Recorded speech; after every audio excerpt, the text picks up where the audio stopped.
Please subscribe to the Presley Pilates channel. Share it with your friends. Enjoy the video. Thank you.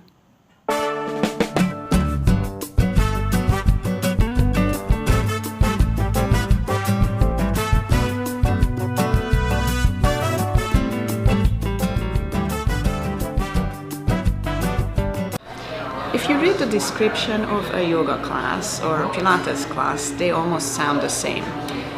This is what they usually sound like. In this class, we are going to focus on posture, we are going to be very precise about alignment, connect body and mind, and we are going to work on stabilization and strength and flexibility and address the whole body. So there's that sort of general concept that is usually used in class descriptions for both yoga and Pilates. And what is then the difference between yoga and Pilates if you can describe them with the same words? And I really met in, I think it was in my Pilates class, and is also on the side of Pilates instructor. I studied Shivananda yoga, and in my personal life I've practiced another form of yoga, which is Wutchiett yoga.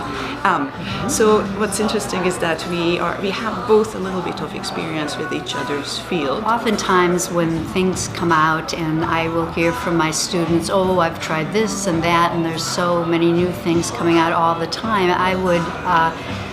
I've always wanted to have a first-hand experience so that when somebody said, oh, I took a hot yoga class, or I did Pilates, or I did a bar class, or whatever it might be, you know, you can read about something, but really it's like trying on a suit. When you try it on, you really learn so much more about it. And I was fortunate because Tamia was one of my let's try Pilates experiences, and the way that she approached things just worked nicely with my background and the way that I like to work with myself. She knows a lot about working with people with injuries and how to work with the tradition of Pilates in ways that are rehabilitative.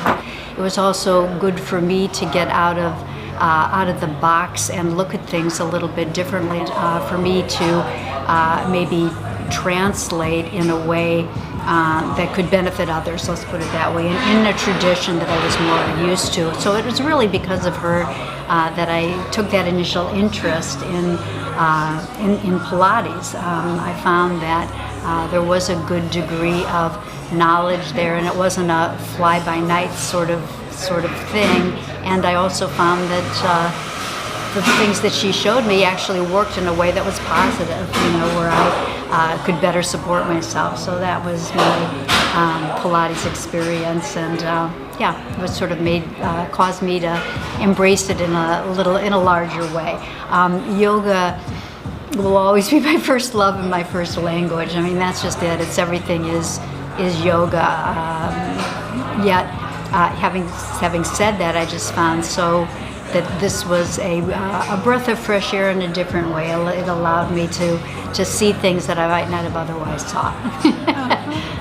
Historically, if we compare the two methods, Joseph Pilates is a German person who came to the US in 1926, came to New York and opened his first studio there, and his first clients in the US were dancers. I think that Mr. Iyengar came to the US in the 60s, and he brought with himself this thousands of year-long tradition. Mr. Iyengar was a student and nephew of Krishnamacharya, who basically the two large traditions in the United States, which would be the Iyengar tradition under his tutelage, let's call it that, and then Pattabhi Jois, who started what is now known as Ashtanga Yoga, although Ashtanga really translates a little differently to those of us in the yoga world. But at any rate, those two